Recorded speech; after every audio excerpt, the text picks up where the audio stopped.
Yeah, welcome back. Got a deck tech for you today. Just played the cat deck in Volti's third fight night. Deck went pretty well, was undefeated in the Swiss, but unfortunately took a loss in the semis to a turn 1 Stormkill. But otherwise, the deck's been feeling really good, and I just want to show it off for you all today. It is true to its name, it is a cat deck, so you get to play Kihira as your companion. This also gives you access to elementals, nightmares, dinosaurs, and beasts. As a part of constructing this deck, I kind of had a look at all the options. Not a lot of green-white nightmares. Dinosaurs aren't that exciting. Beasts are surprisingly shallow, and then there's a few good elementals, but cats is definitely the tribe that if you were to build around Kihira, that's the most powerful one, in my opinion.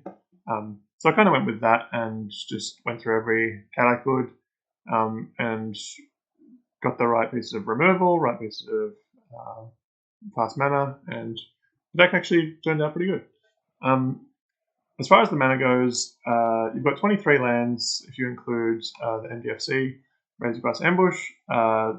Pretty standard mana base. It's mostly 2 colors. You've got a plateau for 1 sideboard card and for your Wild Nicodle to be 1 bigger.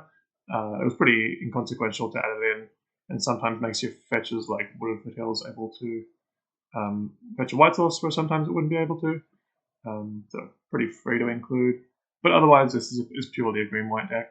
The utility in the mana is you've got a Beseiju, a Razorgrass Ambush, an Iganjo, so 2 pieces of small creature removal is pretty nice when you're stuck on the ground with little cats. Sometimes you need these to help you push through. Caracas is one of the points in the deck, and I think I'm pretty happy with it so far. Being able to defend your own legends from removal and bounce things against Reanimator, or just randomly nabbing a Tasiga from Grixis, really makes the Caracas worth an include, so I've been happy with that. I've included Restless Prairie as tapped dual land that also has a pretty good mainland attached to it. You go quite wide with this deck, so the +1/+1 when it attacks is actually pretty potent. I definitely won a lot of games a turn sooner because of the Prairie, so happy to include it. It's the only tap land in the deck, so except for Portico, which is definitely a good include for fetches. Otherwise, you've got a Canopy for a bit of card draw, Cavern to make your cats uncounterable, and a Guy's Cradle to really pump out as much mana worth of cats as you can, and also makes it very easy to play Kihira in 1 turn. And then other than that, it's just fetches, jewels, a Razor Verge Thicket, just good green-white lands. In addition to this mana, there's a few fast mana pieces, Chrome Mox, Mox Diamond, and then both Mox Emerald and Mox Pearl. Emerald being 3 points, Pearl being 3 points, and Caracas being 1 point, complement each other to make up the 7 points in the deck. You could maybe build an 8-point variant, but I've been really happy with the Mox draws, that it's pretty appealing to keep them in. That said, if you're looking for a more budget option, there might be an option to cut the Moxes and maybe try a Mana Crypt. But on Modo, the Moxes are pretty cheap, so I think this is a good budget Modo deck. Less so in paper due to the costliness of Emerald and Pearl. And then the final piece of fast mana, I guess you could call it, is Aether Vial. The curve's pretty low, so getting Vial up to 2 or 3 is really nice. And also, I like when you can get Vial to 3, then you can buy Kihira and put it into play immediately. So Vial's been good so far.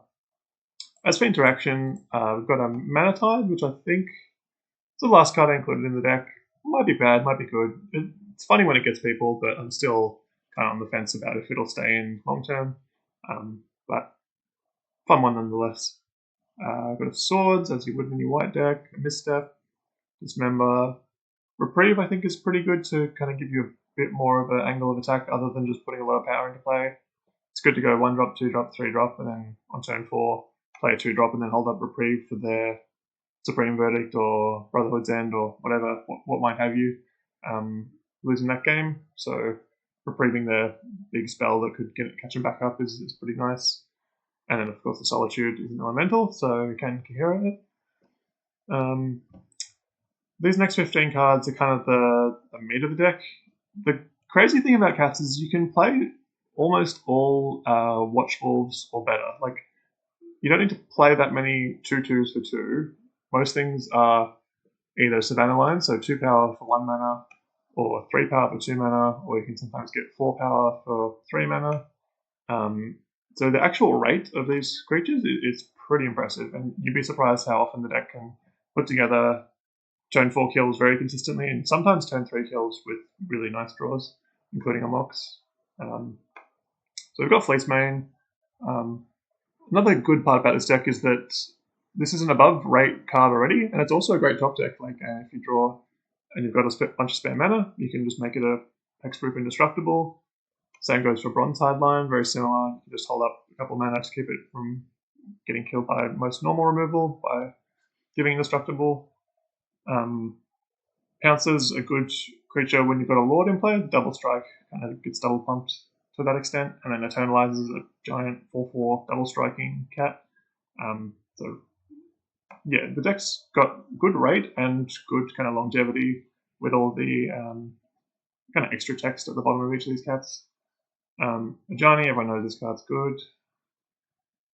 Scarlet Squire is a fine include, very easy to get up to a flyer, and if it's a 5/5 flying Vigilance with your Kihira, then 2 mana Sarah Angel or Beto is pretty nice. Streetwise Negotiator is not bad, just to pump a bit of extra damage, almost hasty damage, so you can go turn 1 Lone Lion, turn 2 this thing, and then attack for 4 on turn 2, so it's pretty good to get a quick clock, and otherwise, worst case scenario, you can just have it be a Watch Wolf itself. Aravo is kind of one of the things that made me want to build the deck is this Lord is just exceptional. There's a few good foundation cards like the Sky Knight Squire that kind of pushed the cat deck over the edge and just got kind of the critical mass that you've been looking for to really actually submit the deck. This cat's no exception. So Lord that enters and makes a creature, and then every time you play another cat, it makes more cats. It's just snowballed super well, effective, good rate. Yes, cards like this really kind of keep the deck together. King of the Pride, also another quiet card that was printed in MH2, I believe that is. Double Lord for 3 mana can lead to some very quick kills, especially if you have.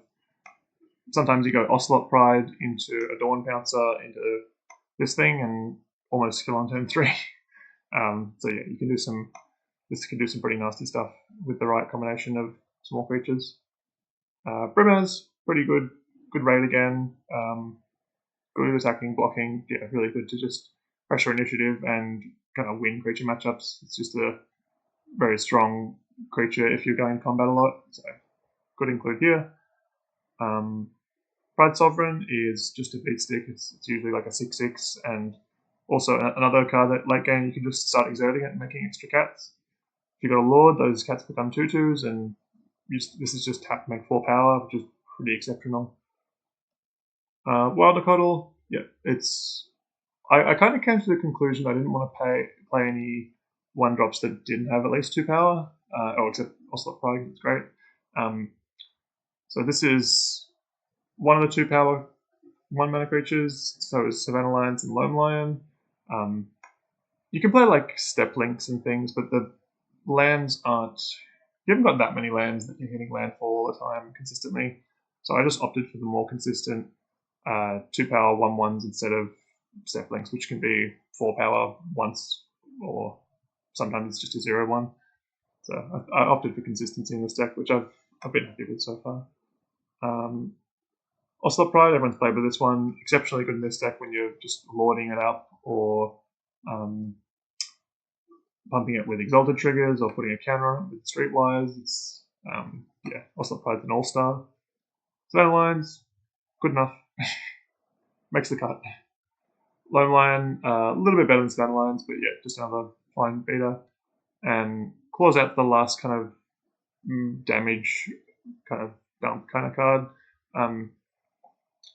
Not sure I'll keep it in, but it does kind of reduce the clock by 1 against, not by 1 turn against a lot of combo decks. I think it's pretty good just to kind of hedge against combo decks, which there seems to be a lot of in this meta.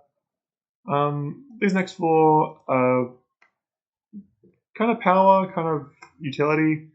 This is a Lord that also destroys artifacts and enchantments. One of the best cards against bots is just pumps your dudes and incidentally destroys artifacts and enchantments, which is a huge deal. Arbiter's been pretty good. Nice taxing effect. Really good if you can play it turn 1 off of the mocks, and if your opponent's only got fetches, it can just steal the game on its own. Pride Mage, just a fine, another Watchwolf with an ability on it, so yeah, the deck's just full of Watchwolves or better that have abilities, so happy to include. And Voice I've been pretty happy with. There's enough creatures running around and enough counter spells that Voice is still good. These next three are kind of card advantage-y. Realm Walker's been an all-star, really good at just keeping you going, making sure you don't run out of gas. As the deck doesn't have a lot of options to draw multiple cards, this can just keep you playing stuff off the top and kind of overwhelming the opponent. Lurrus is pretty good for that same effect. Probably one of the last spells you want to cast in a game, and then just replay a lion or something fairly large is pretty good. And then Cutzel's a good one. A lot of the creatures get pumped by your lords, or they have a counter on them, or let's say Loam Lion's base power is 1, but it becomes a 2/3 pretty naturally, so you would draw a card if you hit with Cutzel. So it's very easy to have this creature pretty much just be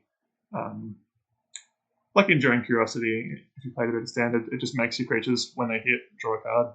And then it also has that added utility of preventing people from casting spells during your turn. And it's just a 3/3 as well. And then the final set of cards here, we've got Once Upon a Time, Green Suns, Collective Company, and Probe. These are just kind of card selection, card advantage cards. Just kind of keep the deck a bit more consistent. Once Upon a Time, definitely could include in any green deck, and this deck's got a very high creature count, so it's even better. Green Suns is good to get. Kind of gives you a lot of good options. You can get Realm Walker, Feline Sovereign, sometimes just one of these 2-drops, or just getting a Wild Nicodle is pretty good. So kind of for 2, 3, or 4, it's got some good options.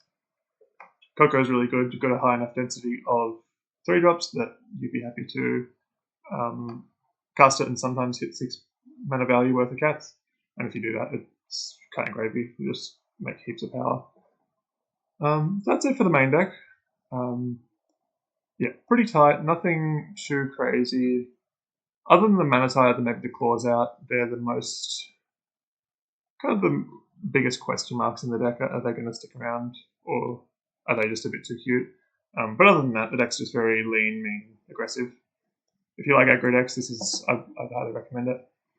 As for the side, we have our Kakira companion, Veil of Summer.